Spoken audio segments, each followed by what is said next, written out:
Welcome to தெய்வானே kitchen. சுவையான டேஸ்டான முருங்கைக்காய் கிரேவி எப்படி செய்யுதுன்னு பார்க்கலாம் வாங்க. ஒரு கடாயில் 4 டேபிள் ஸ்பூன் கடலை எண்ணெய் சேர்த்துக்கலாம்.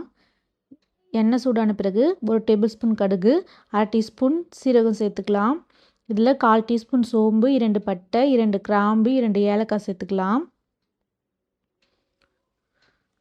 ஒரு பெரிய சைஸ் வெங்காயம், 3 பச்சை மிளகா, ஒரு கொத்து கருவேப்பிலை சேர்த்து நல்லா வதக்கி விட்டுக்கோங்க. அது வதங்கி வந்த பிறகு 20 சின்ன வெங்காயத்தை மிக்சியில் சேர்த்து அரைச்சி அதையும் சேர்த்து நல்லா வதக்கி விட்டுக்கோங்க. வெங்காயம் பச்சை வாசனை போகிற அளவுக்கு நல்லா வதக்கி விட்டுக்கலாம்.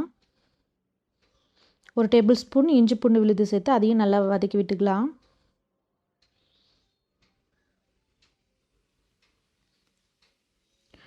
ஒரு மீடியம் சைஸ் தக்காளி கட் பண்ணி சேர்த்துருக்கேன்.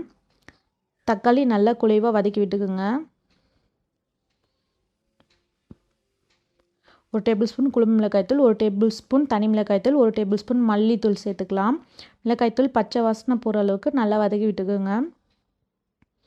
நீங்கள் மிளகாய்த்தூள் உங்கள் காரத்திற்கு ஏற்ப கூடவோ குறைக்கோ செஞ்சுக்கலாம்.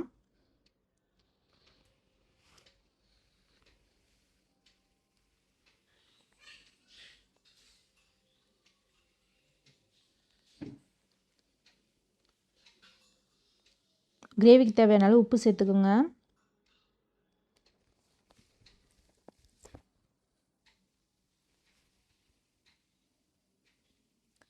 நான் 1/2 கிலோ முருங்கைக்காயை கழுவி கட் பண்ணி வச்சுருக்கேன்.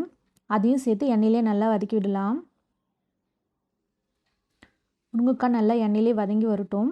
இப்போ நான் 3 துண்டு தேங்காய், 5 முந்திரி, ஒரு மீடியம் சைஸ் தக்காளி மிக்ஸி ஜாரில் சேர்த்து நல்லா பேஸ்ட்டாக அரைச்சி எடுத்துக்கலாம்.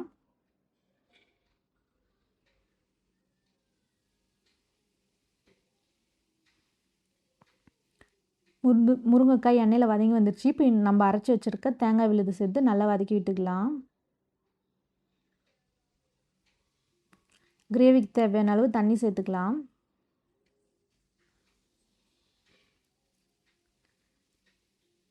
காய் முழுகிற அளவுக்கு தண்ணி சேர்த்துக்கலாம். தண்ணி சேர்த்து ஒரு 15 நிமிடம் கிரேவி நல்லா கொதிக்கட்டும்.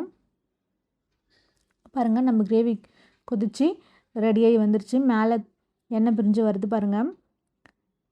நம்ம சூப்பரான சுவையான முருங்கைக்காய் கிரேவி ரெடி ஆகிடுச்சு. நீங்களும் நாங்கள் செஞ்சது போல் முருங்கைக்காய் கிரேவி செஞ்சு சாப்பிட்டு பார்த்துட்டு எப்படி இருந்துச்சுன்னு சொல்லுங்கள்.